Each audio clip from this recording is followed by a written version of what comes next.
Hey, Coach Norvell was talking about, he felt good about what you guys have done up to this point, but it sounded like he really wants, an even higher emphasis on the details this week and really hone in on what you guys are doing.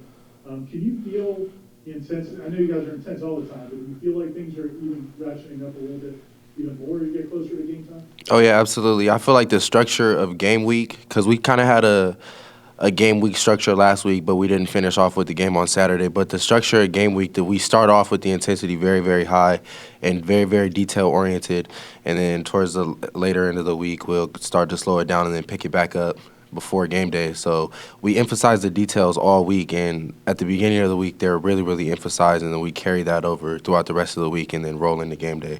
So I definitely feel an emphasis on the details. Next would be Brendan Seminoles, Seminoles 247. Hey Cam, how's it going? Doing good, Brendan.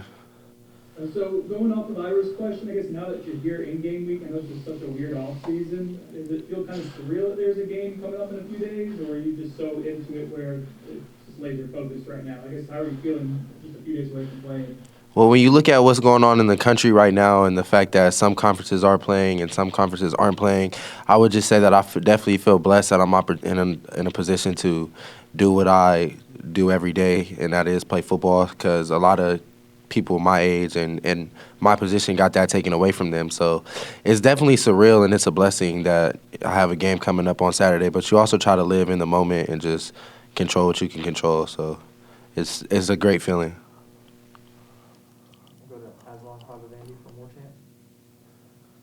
Cam, do you look at all this? I mean, we look at depth chart, but when Terry and Warren Thompson are out wide and you're running, between the teams, just what sort of excitement does that give you, and does it open things up for you when there's guys like that on the outside? Oh yeah, absolutely. When you have two dominant players on the outside, and Keyshawn really too, because Keyshawn has the ability to stretch the field as well. It really takes the emphasis off the middle of the field, and I can do my part on trying to get the defense to structure their defense to stop the middle of the field more, and that way it'll free up some space on the outside. So we really play off each other and we complement each other very well. So I feel like this combination of guys that we got right now is, like I said, we complement each other well, and I'm excited to see the product on Saturday. We'll go back to Ira from War Chant.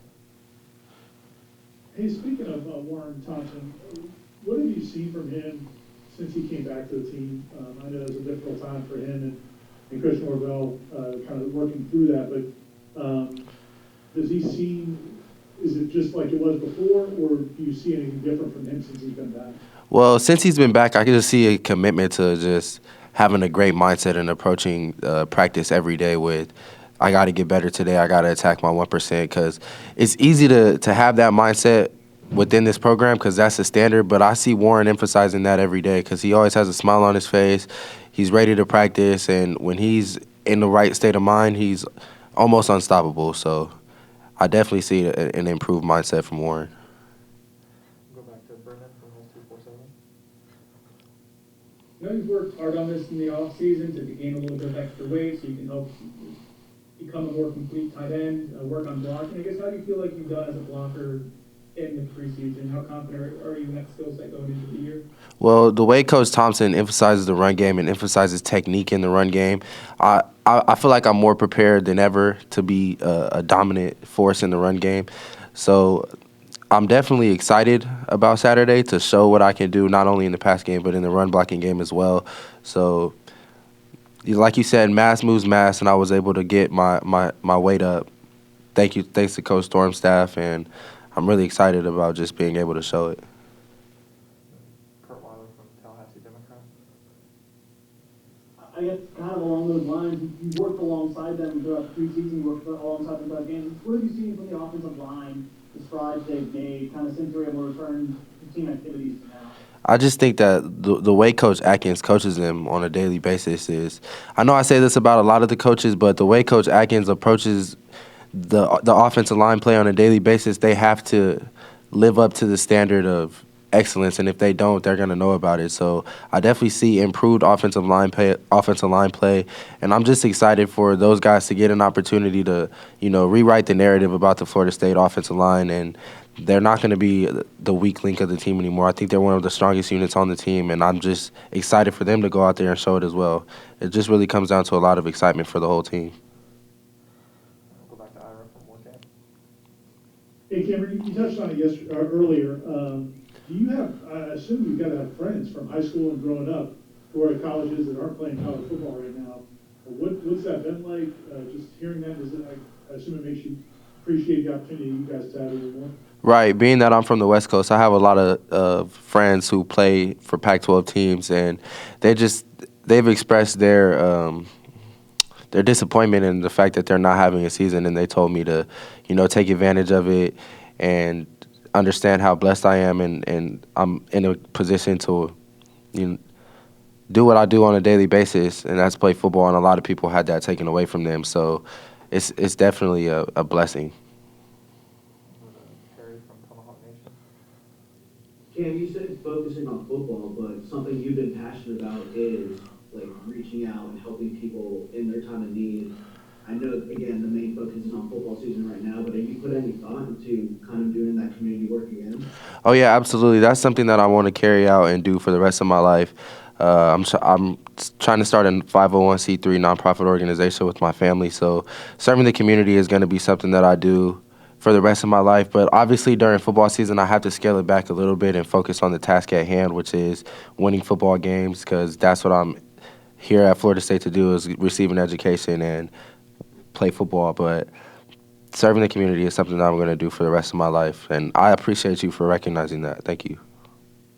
Go back to Brendan from Those People 7. When the depth chart came out yesterday, we saw Preston Daniel on there for a walk-on true freshman to work his way up into the depth chart, compete for reps. I guess, what has he done this preseason to put himself in that position again? He's just consistent on a daily basis. He's not up and down. He's the same guy every single day, which is a great football player who really knows the playbook, and the coaches have a lot of confidence in him and his ability. So Preston's consistency is really what helped him get himself onto the depth chart and be a factor on the team this year as a true freshman walk-on. That's pretty big and impressive. Go back to Azon for more chance. You've sort of seen firsthand a lot of the different situations James Blackman's had to deal with as quarterback here at Florida State. Just what are your sort of opinions right now, and just how would you kind of assess the way James has maybe progressed? Has he this offseason and in game?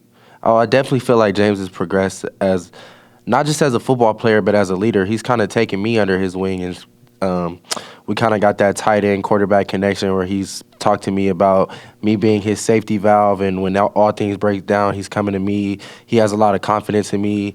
We're always talking about what I see, what he sees, and how we can get together. We spent a lot of time getting extra reps after practice, so his leadership was very, very high before, but it's at the highest level it's been up to this point in his career where I've been with him. So I'm excited about really him rewriting his narrative too, because a lot of people are asleep on Black, so I'm excited for him.